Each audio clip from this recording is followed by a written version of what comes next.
Everything comes together for the first time in OTAs. What does it look like in adapting to 2024? Today with Matt Derrick on Locked On Chiefs.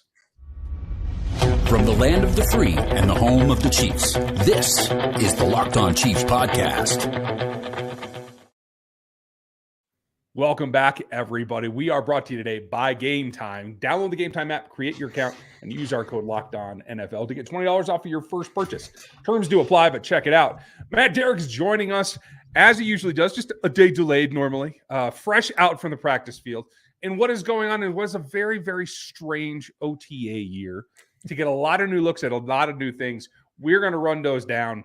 He is over at ChiefsDigest.com, both on that website as well as Chief Digest here on the YouTube platform, where you can like and sub his channel and ours right here, because we're free for you 5 days a week on every platform, starting on YouTube and then going out to Spotify, Apple Podcasts, and anywhere you can get audio. You can get us free 5 days a week. If you want that much more, you can get on the text line, our insider text line where all you locos hang out. You get the news as soon as we hit it at 816-357-8781. If you want the inside track, go get signed up there. I'm Ryan Tracy, the founder of Rogue Analytics and Performance Consulting, where we go over athleticism across the league in every aspect. We put that onto paper, so to speak, at NFL33.com, where my latest piece is about the evolution of the front office and taking risks, particularly in Atlanta. I think you guys will dig that one. And then RGR Football is where you can find the rest of my work. Please check them all out. Chiefs Digest is a place for Matt, where he will run down some of the playmakers. We're going to talk about them coming up later in the show, who's standing out. What's going on with Xavier Worthy and the pass-catching crew, because there's some hiccups going on right now.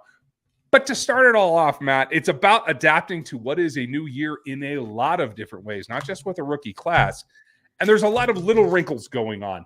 I think the most interesting one is what I'm going to call the actual reunification of special teams and actual football, because Harrison Butker might lose half of his work this season. The way that they're going about the new kickoff rules looks like they're going to experiment, at least, with not using Harrison Butker because of the way that the lineups are there, the collisions you're trying to avoid, and they're getting some fresh feet, I guess we should say, into the lineup on some of these special team maneuvers. Tell us what you saw and what you take away from that concept. Yeah, with the way that the new kickoff rule is going to work, I mean, you basically have one line of defense. You've got as the kick team, you've got one line that's lined up on the other side of the 50 that's going to be trying to make the tackle of the returner. And obviously the rules are designed to promote returns. So the theory is that you're going to have a return on most of the time. I mean, it's absolutely incentivized to the kick team to make sure that you force a return, and there's no fair catches. There's nothing of that nature. So unless the kickoff team puts the ball out of bounds, kicks it short of the landing zone, or puts it into the end zone, you're going to return that kick. And so with the one line of defense, what Dave Toub said is that they watched every kickoff play in the XFL that had the same rule. And between 25 to 40% of the plays involved the kicker in some way, whether the kicker actually had to make a tackle, had to be in the area to possibly make a tackle. How you define involved in the play might vary a little bit. But even at the low end, I mean, 25%, you don't normally have the kicker involved in a tackle that high of percentage most of the time. So, yeah, certainly you don't want to expose your kicker to having to make that play, risk himself by, making a tackle or going to the ground and missing. And we've seen kickers hurt themselves that way. You just don't want it. So do you want an extra tackler? Well, in the Chiefs, they've got two guys that have some experience in kicking a ball. Not always a football in Rees-Zammit's case. We got to see his leg on Thursday, and he's got a decent leg kicking a football. I mean, he looked very similar to Justin Reed. And as Dave Toub said too, I mean, another thing that's going to change, hang time doesn't matter anymore. If anything, the thing that teams really want to try and do is they want to get that ball into the most uncomfortable position possible for the return team. So they don't have time to think, maybe they're dealing with a squibby kick that's moving around a lot, a knuckleball. I mean, that's the kind of thing that you want to do. So honestly, I mean, Justin Reed and Rees-Zammit's kicks fit in perfectly with that. There might be times that you still want a touchback, because the ball comes out at the 30, without having the rules in front of me, I forget, right? But it's the 30 or the, because it comes out to a different place every single, if it's depending on the outcome. I mean, it comes out to the 40 if you're kicking the ball out of bounds. I mean, it's wacky. But, as Dave Tobe said, hey, if you're late in the game and you don't want to risk a return on a team against you because you've got a lead and you're trying to milk the clock a little bit, then maybe Harrison Butker's going to go out there and just bang one through the end zone. But in the current, situation on just a normal play, Chiefs are going to experiment with it. Now, whether they take it into the regular season, we'll find out. But I don't think there's any doubt from watching practices that we've had so far, the kickoff play is going to be an action play, Ryan. I mean, there is going to be something happening on every single kickoff.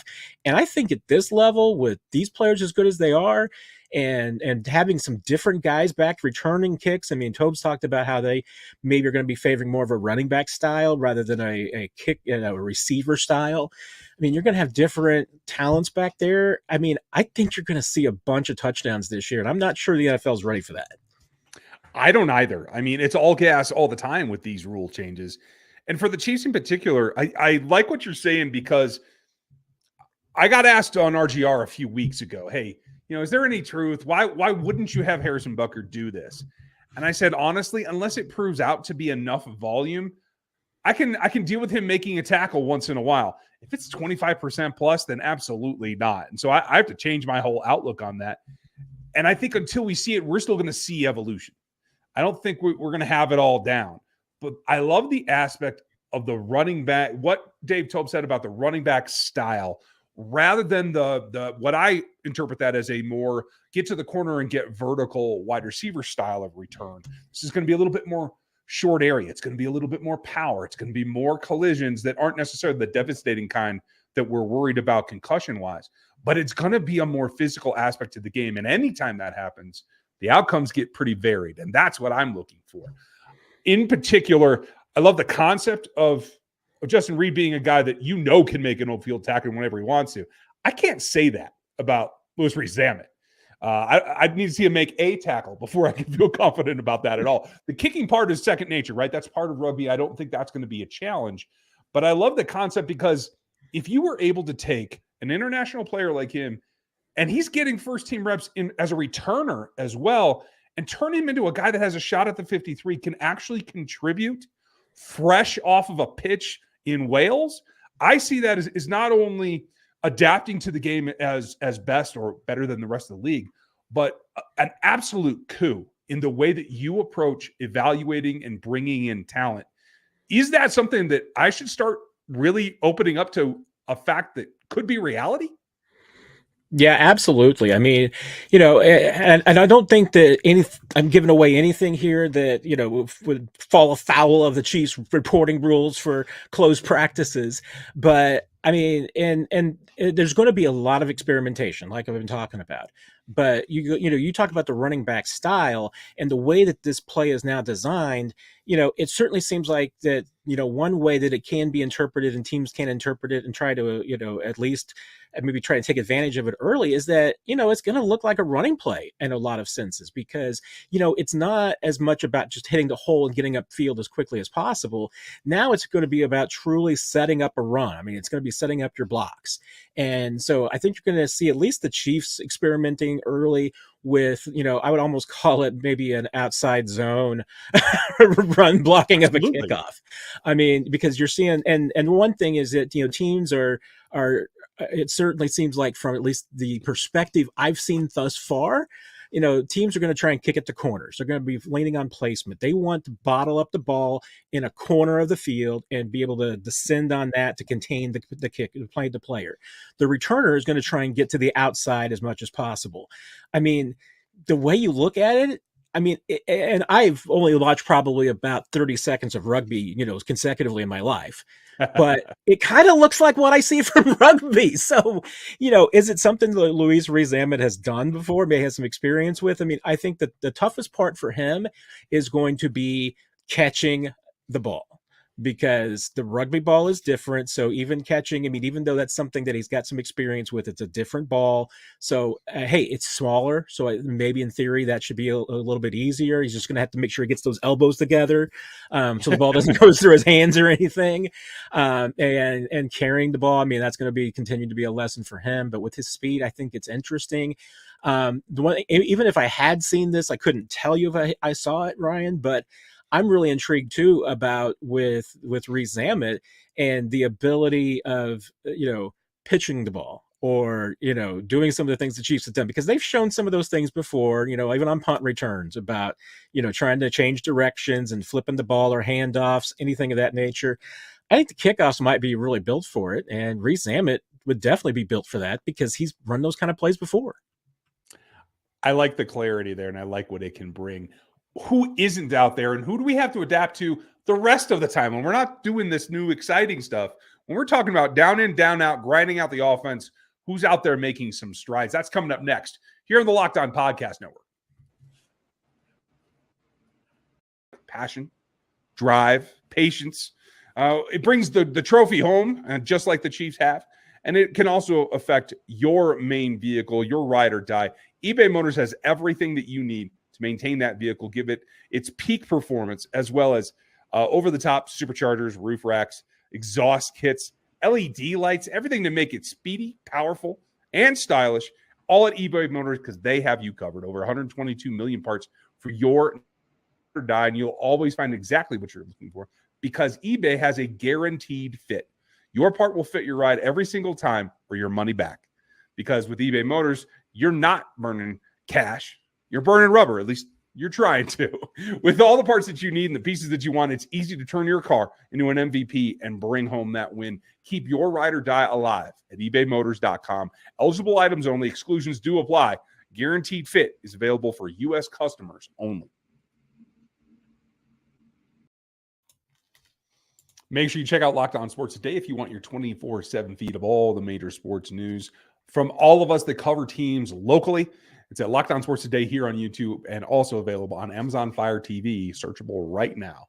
What else is searchable is guys that are making a difference after a lot of off-season work with Patrick Mahomes in the pass-catching department.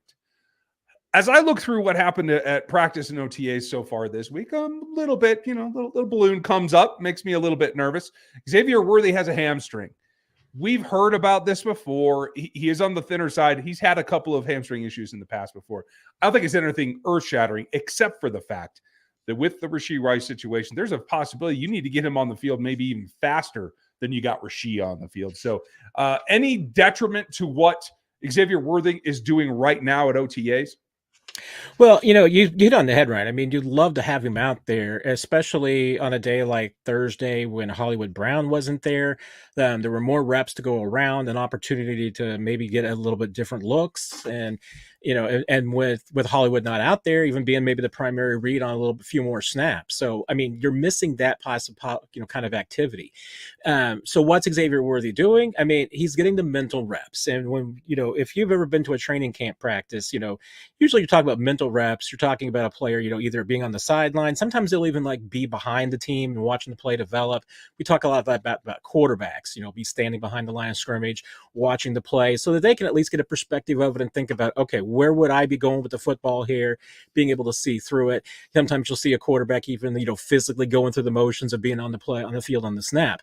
The interesting thing about today and even last week too, when we saw Worthy out on the field, is that he's been really engaged. I mean, sometimes guys, when we talk about them, being injured and being on the field, they're more cheerleader, or, if they're more veterans, they're just kind of going through the motions a little bit, or being out there for just the, camaraderie, or just be kind of soak things up. I mean, and this is no knock, but it's a good example. I mean, veterans like Charles Omenihu and Derek Nottie, they were indoors in the facility, getting their training, getting their rehab done.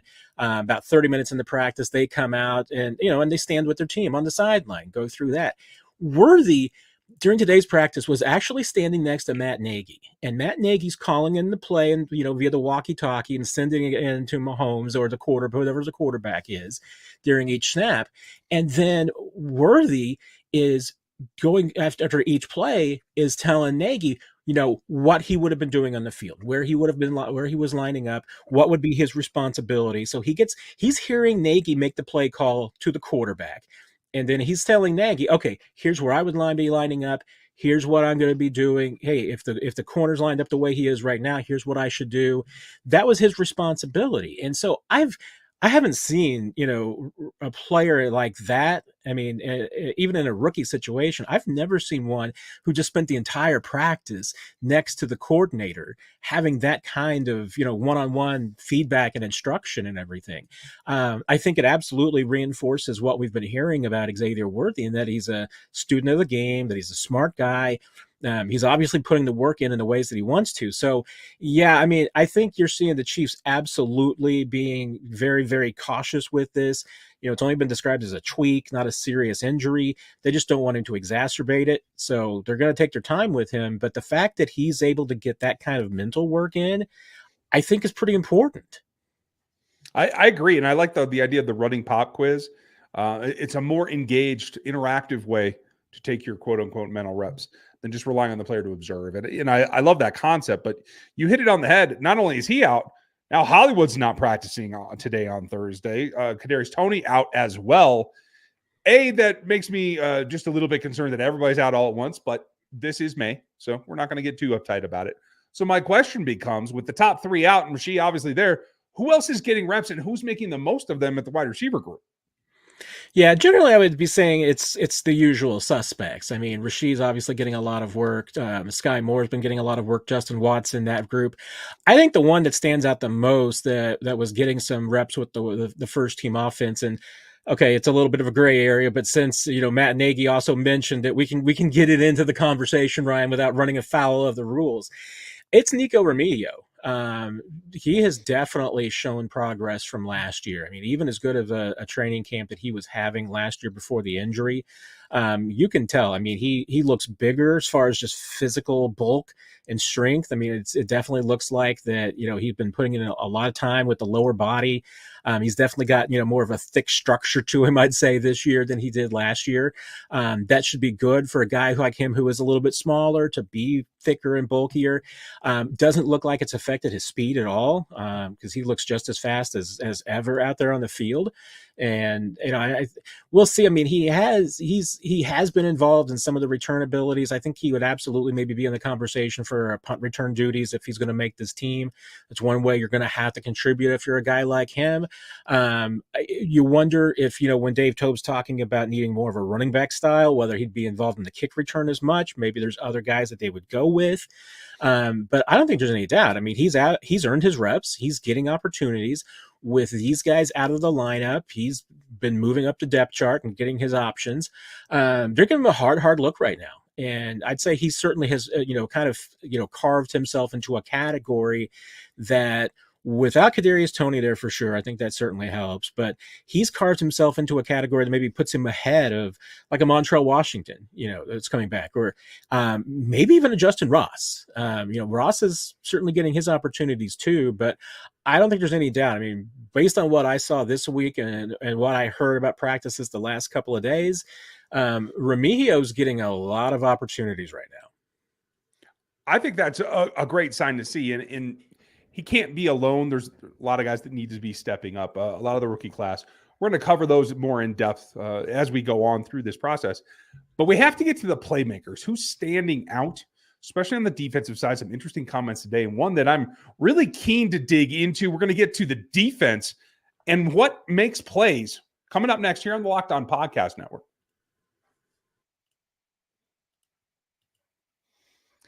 This is it.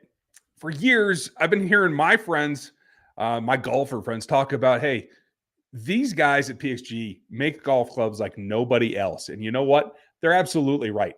I went in for a fitting to find out myself and checked it out. And I swung that Black Ops driver, their newest piece that puts together longer hits with the forgiveness so that rookies like me, newbies that are very new to this sport, can have a chance to come in.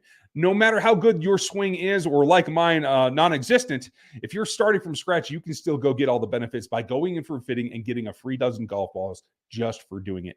The world-class team at PXG Experts, they're going to give you the analysis you need to get every aspect of your swing straightened out and a club that's going to match it and give you feedback in real time on how to improve. And if you think that it's just too expensive to get this high performance equipment, their clubs consistently cost less than the so-called leading brands. And that's why they make a believer of me, and they will for everybody else that's a golfer in Kansas City. You can visit pxg.com/LockedOnChiefs and schedule your fitting right now. That's PXG Kansas City. That's where you can go at 7517 West 119th Street in Overland Park. You can get fitted for any club, and you get a free dozen golf balls for nothing. That's pxg.com/LockedOnChiefs, and get your fitting scheduled right now. pxg.com/LockedOnChiefs. Limit is one dozen balls for free per person. Promotion ends on June 30th. Terms and conditions do apply. See that store for details and check out PXG.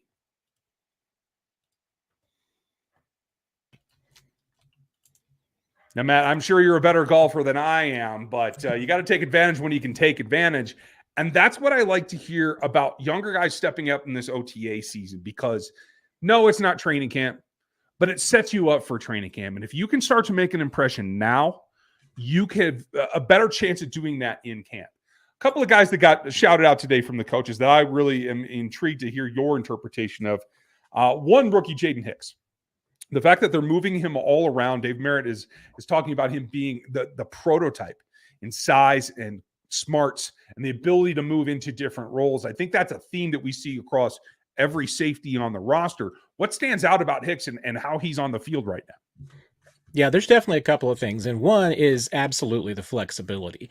Dave Merritt talked today about the fact that, they're preparing him to be able to play both safety positions, plus really a dime linebacker spot. When you're talking about the nickel, that's really going to be more Chamari Connor's kind of, vein. But are there going to be opportunities where you probably see the Chiefs with four safeties on the field, and maybe it's both Connor and it's Hicks, because Hicks is, and he can interchange, absolutely. I mean, he's another guy that you can, flip in there so that if you want him to play strong safety and you want Justin Reed in the box, you can do that. I mean, you can do a lot of things with him without having to flip the field. If he can play all three of those positions and kind of rotate through, I mean, it gives you a ton of flexibility, and the Chiefs like that. The other thing that really stands out to him is just how physical he is. I mean, there's no pads out there. You can't hit or anything of that nature. But you can tell he's a big guy. Merritt says he's a prototype for a safety, and I think it's a step beyond that. I mean, I think it's a prototype for a Pro Bowl safety. I mean, he's a big, strong guy. I mean, he looks a lot more like Kyle Hamilton than anybody else that the Chiefs have had through the safety position that I can remember. I mean, I think he's bigger than Tyrann Mathieu. I mean, he's big guy. And so you can see it, he's keeping up with players. I mean, they've had him in situations where he's on Travis Kelce and he's proving himself. They're trying to give him as many, and this is true with a lot of the young guys. I mean, and so this is going to apply on the offensive side of the football too. A lot of the rookies are having to work their way in, because that's the way it works with Andy Reid's offense. You're not handed a job as a rookie. Even if Xavier Worthy was working right now, he'd probably be getting a handful of reps with the ones, but he'd probably be mostly working, with the twos. So, you really can't tell anything right now about how the Chiefs are kind of envisioning roles for the rookies, because, Hicks and Haddon, they both want those guys playing a lot on the defense right now. So they want them to get as many looks as possible.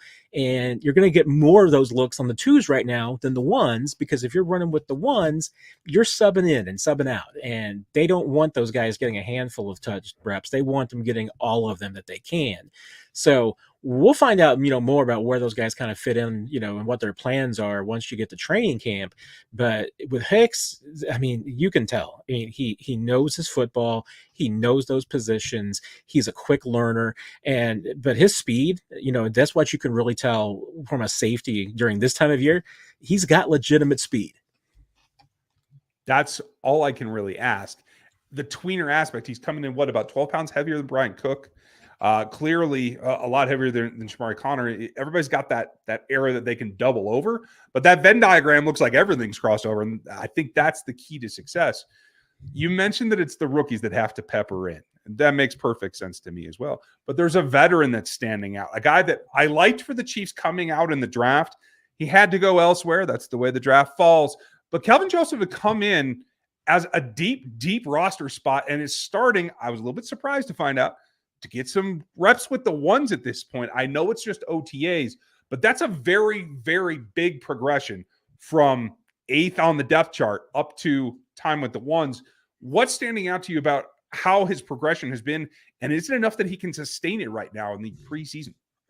Yeah, and there's a couple of things with him too. One, Jalen Watson wasn't at practice on Thursday. Near the end of practice, it looked like Josh Williams came out. He was talking to Rick Burkholder on the sidelines for a little bit when Joseph was in there. So might have been some connection there, but there's no doubt. I mean, when they break up into two groups as they did on Thursday, and you've got the starters on one end and the substitutions with the starters on that end, Kelvin Joseph was one of them. So they've got him in that rotation right now. And you can tell a couple of things. I mean, one, he is a veteran. He's been around for a little bit, so nothing is new for him.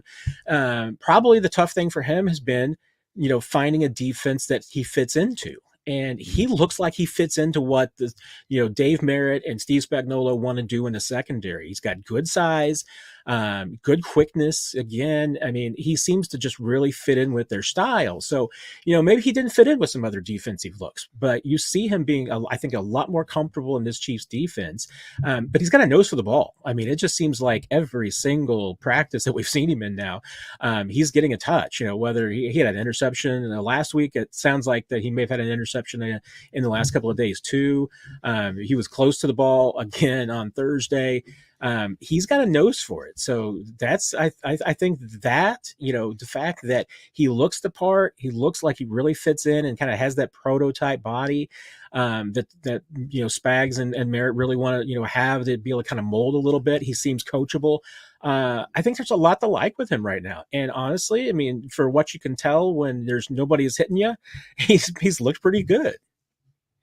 Dave Merritt's definitely got a type. You got to have a short memory. I think you talked about that today as well. Yep. So as long as you can fit in there, I think he mentioned that Hayden looked a little bit like Shaw Breeland. That's the comp I had for Joseph coming out. So it all does make sense that they have a type and they're sticking with it. I'm glad to see that happen. But what don't I know? Last question for you today. Who stood out that we haven't talked about yet that maybe you're keeping underneath your hat there? Well, I think the really curious one is the case of the left tackle position. That was the one that really kind of caused the most, I think, perplexion on Thursday, because the expectation going in is that, hey, it's going to be Kingsley Suamadia or it's going to be Wanya Morris. And talking with Dave Heck today, we got to see Wanya Morris playing a little guard, which we hadn't seen before, and we saw Chu Godric mixing in at left tackle. At the top of the rotation, let's just put it that way. So that's one guy that Andy Heck said has been having a great OTA period. So they wanted to give him some reps. So, I don't think it's a knock at all whatsoever. And Andy Heck absolutely said, hey, Kingsley Suamadia and Wanya Morris both have the leg up in that competition. But he said it's an open competition. Anybody can win that spot, and even Lucas Niang is obviously in that discussion too. I mean, I still think it's probably going to be Suamadi or Morris, but the Chiefs are making them work for it. And the fact that like Chu Godric is somebody that they're really rewarding and they're moving up and giving some looks to, I think that's really intriguing. And Dave Tobe echoed what I've been saying now for a couple of weeks. So if you've been coming here and been listening to it, you already know this. The punter job is wide open. It is not Matt Ariza's job to just walk away with. Ryan Reckout from BYU is got just as much leg. He has been getting a lot of work as the holder. And honestly, I mean, I think it's going to come down to that about who makes this team, because those two guys as kickers are neck and neck. I don't think that there's, I have not been able to see a distinction amongst them. I mean, the only real distinction that you could probably really say with Ariza is that as a left-footed kicker, he gives you something that most teams aren't going to see, and that's always a little bit of an advantage. But as far as just, being the placement and depth and everything, hang time, I can't tell you that I see a distinction between those two guys right now. I mean, they've both been really, really good, but it's going to come down to who's the best holder. And, and Tobe told us, look, Harrison Butker's going to have a lot of impact in that decision about just who he's most comfortable with, who they think is going to be the most reliable. But right now, I mean, that is a wide open position. I can't tell you for the life of me who is going to be the punter on this team. I'm really intrigued to see how that comes out, because it's a vastly different road. But that is week 2, what we understand from OTAs, folks. Check out ChiefsDigest.com, where you can get all of Matt's work and Chiefs Digest here on the YouTube platform. Make sure you like, sub, and hit the bell for us. Get on the audio podcast at Spotify, at Apple Podcasts, wherever you like to get audio. You can get us for free 5 days a week plus, and hit that text line at 816-357-8781. Matt, thanks for your time and giving us your eyes. We appreciate it. Always a pleasure, Ryan. Take care, my friend. Folks, check out PXG. While you're at it, there's a lot going on there. I have some more to do to get myself ready for that as well. But thanks for being with us. We'll have more for you tomorrow. Make sure you're tuned in. Any breaking news, we'll have a bonus episode for you, including my upcoming conversation with former GM Randy Mueller. A lot coming. Thanks for being with us today. We'll talk to you.